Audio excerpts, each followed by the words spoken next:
Getting through the US visa interview can be hard, even for working professionals. And if you're going for a student visa, mostly for an F, J, or M visa type, these are going to be your three biggest tools that I'm going to be giving you in this video, so you will understand exactly what is going on in the mind of the interviewer, what they are thinking, and what are the avenues of rejection. So you can quickly spot those before they actually get you under those avenues. Alright, so we're going to make sure that you're prepared for those things in this video that can actually get you rejected. But before that, today's sponsor is Zolve. I remember landing in the US around 7 p.m. and I had 4 huge bags with me. It was very difficult to carry those, of course.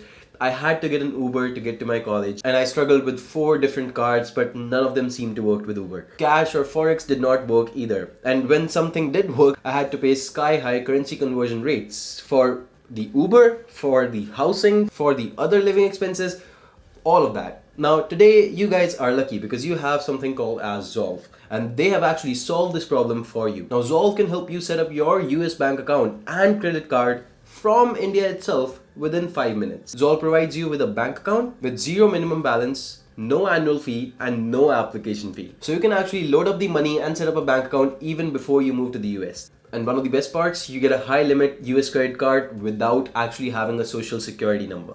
And with this credit card, you can start building your credit limit from day one. Now, Zolve provides a credit limit of up to $5,000. And it helps you settle better because for the first 15 months, Zolve will be charging 0% APR or interest. First 15 months, none of that. There are also awesome rewards as you get 5% cashback on 5 brands of your choice and 1% cashback on every other brand. You can sign up with the link in my description and you get eligible for scholarships up to $20,000 along with a free bank account and credit card. Alright guys, now let's actually talk about the 3 biggest ways you can actually make sure that your rejection is minimized or chances of rejection are minimized when you are interviewing for the F-1, J-1 or M-1 visa at one of the US consulates. Number 1, the most important one.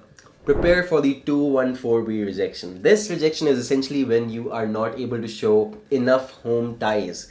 That means that you're not able to prove to the consulate officer that you will be coming back to your own country after your program, of course. Remember, if you have relatives in the United States, your home ties should be much more stronger than any other candidate out there. Well, if you're wondering of how to actually prove these home ties, some good examples include one of the most common ones, parents. That my parents are basically alone over here in my country and I'm their only child and I would like to come back and take care of them, because personally for them no one will take care of them if I'm not here and I'm only temporarily leaving to actually pursue my program. Another way of showing ties is if you can actually get a document from your employer. If you're working right now, this is only for working professionals, this one, you get a letter that, okay, look, you go to this program at whichever university you're going to, you come back, we'll give you a raise and a promotion or something. Now, depending on which company you're working in, your employer may or may not honor such a request, but if you can get one, you're really lucky and you should definitely use that because it can actually help in showing potential home ties. Of course, there could be other things like a family business which would require your involvement, and with the help of this degree, you can actually run that business better or even grow it for the most part. You could say something like that as well if you have a family business. So, there's different kinds of scenarios based on every single circumstance of every single client. We actually have to understand that. And if you'd like to actually work on something of that sort, you'd like to work with us and you would like to understand, okay, what can be my potential answer, you can take a look at this page. I'll be sending you the link to that in the description. It's the mock interview support service. You can take a look at that, okay? Or you can just reach out on my number, which is also in the description. Great, with that out of the way, we can move on to the second point, which is proving your finances. Very, very important over here, guys. A lot of people get rejected simply because they do not think about, okay, what is the exact amount I have to show? And sometimes they're just not sure what they're doing. And if they do show an amount, right, it can also be a little bit short in some cases. And if it is short, a little bit, okay. But if it is more than a little bit short, it can actually cause a rejection.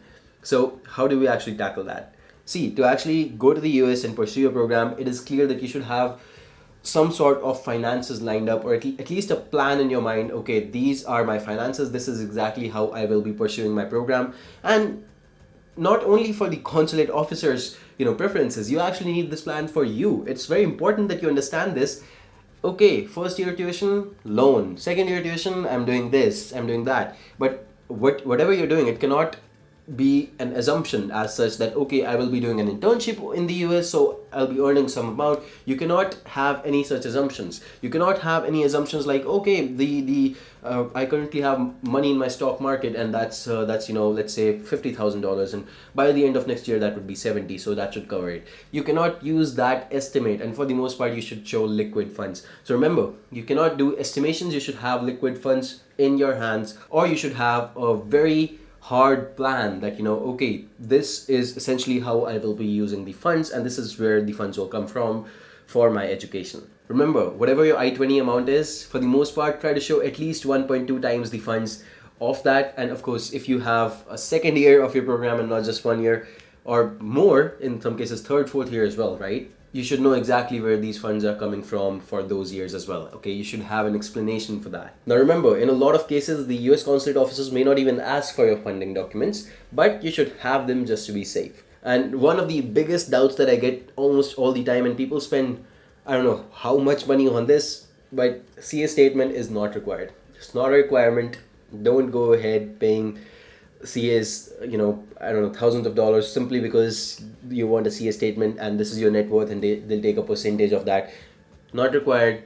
Don't worry. You do not need to have anything of the sort. Point number 3, why this university? This is one of the most important points, and sometimes students fail to answer that and they get rejected.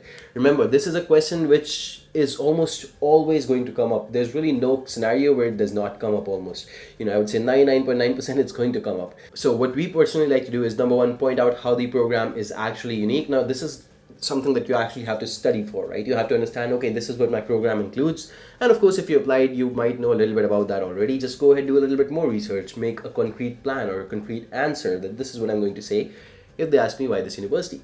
Right? So how the program is unique is really important. Of course, to do that, you can also mention a faculty member. Okay, this faculty member is involved in research in so and so field, and I've read their research and I would like to work with them. Or you can maybe, if you're going for a business oriented program, you can mention that, okay, this faculty member has actually contributed to this business or this company, or whatever product they may have built, and I would actually like to work with them. I would like to do some projects with them, or some sort of work with them. I would like to at least start, right? And for the most part, I'm going to build my network, so that's essentially how I do that. And finally, lay clear of the job opportunities. Do not mention, okay, I'm gonna go ahead and go to that area because the employers over there are very good. So it's not really about the university, it's about the companies in that area, or it's very easy to get jobs over there, internships over there. Don't mention it.